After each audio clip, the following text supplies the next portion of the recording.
நீங்க சம்பந்தம் இல்லாம பேசுறீங்க. ப்ரூஃப் இது வரைக்கும் கொடுக்கல. உங்க மேல சந்தேகமா இருக்கு. சந்தேகப்பட்டுங்கம்மா. சந்தேகப்பட்டுங்க. சரி. ஃபர்ஸ்ட் மரியாதை தெரியணுமா? யாரா இருந்தாலும் சார் உங்க மேல எனக்கு மரியாதை இருக்கு சார். உங்களை நான் எதுவும் சொல்ல. எனக்கு வந்து இவங்க யாருன்னு தெரியல. நீங்க எதா இருந்தாலும் கேள்வி கேளுங்க, நான் பதில் சொல்றேன். அவங்க பேச வேணாம் சார். அவங்க இன்ன வரைக்கும் வந்து கார்பரேஷன்லேருந்து வரேன்னு சொல்றாங்க. ஒரு ப்ரூஃப் கூட காட்டல. ரெண்டாவது வந்து சர்க்கார் இடம் இருக்குல்ல, அதை கொண்டாந்து காட்டணும்ல. அதை ஏன் காட்ட மாட்டேங்கிறீங்க? ஏன் மறைக்கிறீங்க? சர்க்கார் இடம்னா ஏன் சார் மறைக்கிறீங்க? நீங்க சொல்லுங்க. சொல்லுங்க சார். சொல்லுங்க சார். நீங்க கேட்கலாம். ஏன்னா உங்களை மதிக்கிறேன். சொல்லுங்க. சொல்லுங்க. இப்ப என்ன விஷயங்க சார்? நீங்களே சொல்லுங்க. இப்ப என்ன விஷயம் சொல்லுங்க. எல்லாருமே வந்து நாங்க வந்து எல்லாருமே போலீஸ் தரப்புல வந்து இந்த மாதிரி பொது பாதை அடைக்கிறாங்கன்னு சொல்லி எப்படி சார் பொது பாதை? அப்படி ரோட்ஸ் இருங்க சார். ரோட்ல இருந்து இப்படி வருமா? அது என்ன ரோட்ல இருந்து பொது பாதை இப்படி வளைஞ்சு இப்படி வரது என்ன சார் அர்த்தம்? அப்படியே இருந்தாலும் அப்படியே நீளமா போகணுமே சார். நியாயமா பேசுங்க சார். நியாயமா பேசுங்க சார். அதுக்கு ப்ரூஃப் எதுவுமே மாத்தி மாத்தி வந்து ஒரு ப்ரூஃப் இல்லாம எப்படி சார் நீங்க மிரட்டலாம்? சொல்லுங்க. சொல்லுங்க. பொது பாதைன்னு சொல்லி கம்ப்ளைண்ட் வந்துச்சு. இது சம்பந்தமாக தாசில்தார், விஓஓ எல்லாருமே வந்து விசாரணை பண்ணாங்க.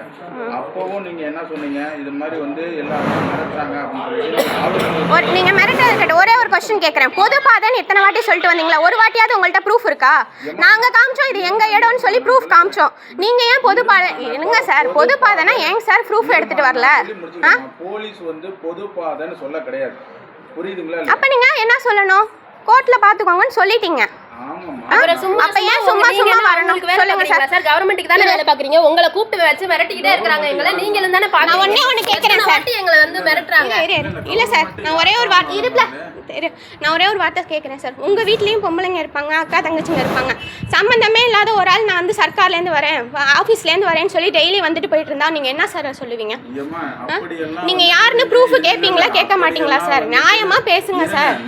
உங்கள் மேலே இப்போவும் எனக்கு மரியாதை இருக்குது. நீங்கள் வந்து ஒரு நான் வந்து காவல்துறையை மதிக்கிறேன். சொல்லுங்கள். இப்போவும் சொல்கிறேன், அது மாதிரி ஏதாவது அத்துமீறல் இருந்துச்சுன்னா அது யாராக இருந்தாலும் கவர்மெண்ட் ஸ்டாஃபாகவே இருந்தாலும் காவல்துறை கண்டிப்பாக நடவடிக்கை எடுக்கும். இன்னொன்று சொல்கிறேன், இந்த வார்த்தையை நான் வந்து கேட்பேன். கண்டிப்பாக எல்லாத்து வீட்லையும் கேமரா இருக்குது. கண்டிப்பாக நீங்கள் கேமராவில் ஃபுட்டேஜ்லையோ இல்லை இது மாதிரி வீடியோ ரெக்கார்டோ இருந்தால் நீங்கள் தாராளமாக காட்டுங்க, நாங்கள் நடவடிக்கை எடுக்கிறோம். சம்பந்தமாக ஒரே நிமிஷம் சொல்லி முடிக்கட்டும், பேச விட வர. நீங்கள் வந்துட்டு இது வரைக்கும் நான் வந்து ஃபஸ்ட்டு கண்டக்ட் கால் வர்றதுனால இது ஓப்பன் பிளேஸாக இருந்துச்சு. அப்போ தான் கட்ட ஆரம்பிச்சுக்கிட்டு இருந்தீங்க.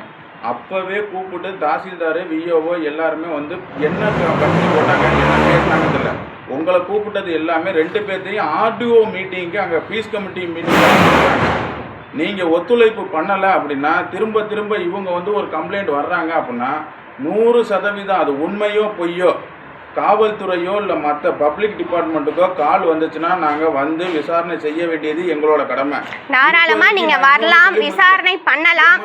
இப்படி சம்பந்தம் இல்லாத ஆட்களை கூட்டிட்டு வந்து பிரச்சனை பண்ணீங்கன்னா அது வந்து உங்க மேல இருக்க மதிப்பை நீங்களே குறைச்சிக்கிற மாதிரி. முடிச்சுக்கிறேன். இந்த இடத்துக்கு நான் வந்தனா இல்லையா அப்படிங்கிறத முன்னையெல்லாம் வந்துட்டு இந்த ஃபோட்டோ எடுத்து வச்சுக்கிட்டு 1 மாதம் கழித்து போடுறோம்ல, அந்த மாதிரிலாம் பண்ண முடியாது. இப்போல்லாம் லேண்டிடியூட்டின்னு வந்துருச்சு. இந்த இடத்துல நான் நின்று பேசுகிறேன்னா இல்லை உங்கள் பக்கத்தில் நின்று பேசுகிறேன்னா உங்கள் வீட்டுக்குள்ளே நின்று பேசுகிறேன்னான்னு சொல்லிட்டு அக்யூரேட்டாக புள்ளி விவரமாக எடுக்க முடியும். புரிஞ்சுக்கோங்க. இந்த இங்கே நின்று பேசுறதுக்கும் அந்த சவுத்துக்கிட்ட இல்லைம்மா, ஒரு நிமிஷம் வந்துட்டு நான் இப்போ நீங்கள் சொன்னதுக்காக அவர் வந்து மிரட்டுறாரு, நாங்கள் வந்துட்டு நீங்கள் வந்துட்டு இது பண்ணுறாங்க அப்படின்னு சொல்லுங்க. உங்களோட வேலை என்னங்கிறத முதல்ல தெரிஞ்சுக்கங்கிறேன். அதுக்கு அவர் வந்து ப்ரூஃப் வந்து காட்டலை. சும்மா வந்து ஒரு ஃபோனை வச்சுட்டு எந்த ஒரு அரசாங்க அதிகாரியும் வந்து ஒரு சம்மந்தப்பட்ட இடத்துல இப்படி வந்து நான் பார்த்ததில்ல. வீட்டுக்குள்ளே நுழைஞ்சி வந்து பேசி நான் பார்த்ததே கிடையாது. நான் இப்போ என்ன சார் கேட்டேன்? சர்க்கார் இடம்னா ப்ரூஃப் இருக்கணும். இல்லை நான் இதுலேருந்து வரேன், கார்பரேஷன்லேருந்து வரேன்னா அதுக்காச்சும் ப்ரூஃப் இருக்கணும். அப்படி என்ன ஒரு இதுவுமே இல்லாமல் சும்மா வந்து மிரட்டுறாங்கன்னா என்ன அர்த்தம்? நீங்கள் பக்கத்தில் இருக்கீங்க, காவல்துறை நீங்கள் இதுக்கு நடவடிக்கை எடுக்கணுமா எடுக்கக்கூடாதா? நான் சொல்கிறேன், இவங்க வந்து பிரச்சனை பண்ணுறாங்க, ரைட்டு. இவங்க பக்கம் நியாயம் இருந்துச்சுன்னா கோர்ட்டில் போய் பார்க்க சொல்லுங்கள். இப்போவும் ஒரே ஒரு தீர்வுக்கு வழி சொல்கிறேன். சொல்லுங்க. அதை நீங்கள் செய்ய விருப்பமாக இருந்தால் தாராளமாக இப்போவே பெட்டிஷனை எழுதி கொடுங்க. அதுக்கு உண்டான ஏற்பாடை செய்கிறேன். இப்போவே உங்கள் கையால் வந்து எத்தனாம் தேதி நான் ஆர்டிஓ ஆஃபீஸில் இது சம்பந்தமாக பிரச்சனையை நான் தீர்த்துக்கிறேன்னு சொல்லி ஒரு பெட்டிஷன் அனுப்புனர் பெறுநரை போட்டு எழுதி கொடுங்க. அவங்கள்ட்ட எழுதி வாங்குறேன். இதுக்கு சம்பந்தமாக ஆர்டிஓ கிட்ட நான் பீஸ் கமிட்டி மீட்டிங் ரெடி பண்ணுறேன். நீங்கள் பேசி முடிச்சுக்கோங்க, என்னமோ பண்ணிக்கோங்க. புரியுதுங்களா நான் சொல்றது? ஒரு விஷயத்துக்கு வரணும் அப்படின்னா நீங்க லீகலா போகணும்னு நினைக்கிறீங்கன்னா நாங்க லீகலா போயிட்டோம்.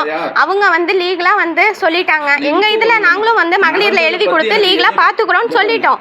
அப்ப ஏன் சும்மா சம்பந்தம் இந்த இவர் வந்து நிக்கிறாரு, இந்த அங்க அந்த ஒருத்தர் வராரு, நடந்ததை விட்டுருங்க. கண்டதெல்லாம் வந்துட்டு ஒரு போவானா சார்? உங்க வீட்டுல நீங்க விடுவீங்களா சார்? நானே கேக்குறேன். நான் சொல்றேன், நீங்க கேக்குறதெல்லாம் அன்னைக்கு நாங்களும் அடிச்சு போட்டு கலந்தோம். எந்த போலீஸ்காரங்க வந்து கேட்டீங்க? எத்தனை போன் அடிக்கிறது உறையூர் போலீஸ் ஸ்டேஷனுக்கு? நானும் தான் கேக்குறேன். அப்படியே வந்தாரு, டீயை குடிச்சாரு, சிகரெட்டை குடிச்சாரு, போயிட்டாரு. உங்க ஊர் போலீஸ்காரர். அவர் பேர் கூட ஞாபகம் வச்சிருக்கேன். அவர் பேர் கூட ஞாபகம் வச்சிருக்கேன் சார். இன்னும் எந்த வழியுமே மாறல, எந்த வழியும் மறக்கல. ஆனா நல்லா தெரிஞ்சுக்கிட்டேன் சார். எந்த பக்கம் வந்து காசு இருந்தாதான் இந்த காலத்துல நியாயம், நீதி, நேர்மை எல்லாமே பேசுவீங்க. காசு இல்லைன்னா துச்சமா மதிப்பீங்க. அது வந்து மனுஷனுக்கும் பொருந்தும், எல்லாத்துக்கும் பொருந்தது. நானும் பார்த்துட்டேன். நீங்க என்ன எப்படி வேணுமாலும் சொல்லுங்க, காவல்துறை எப்படி வேணுமாலும் சொல்லுங்க. நான் இப்ப வரைக்கும் நான் மரியாதை கொடுத்து தான் சார் பேசுறேன். என் மனசுல அவ்வளவு ஆதங்கம் இருக்கு. ஆனால் நான் உங்க மேல மரியாதை கொடுத்து எதுக்கு பேசணும் சொல்லுங்க? நான் என்ன சொல்றேன் அப்படின்னா, ஒரு மரம் இருக்கு அப்படின்னா இருக்கிற எல்லா கிளையும் பக்கத்துல வந்து பாருங்க, 2.25 அடி ஆக்கிரமிப்பு பண்ணி வீடு கட்டியிருக்காங்க. ஒரு மரம் இருக்கு அப்படின்னா எல்லா மரமும் 2.25 அடி எல்லா மரம்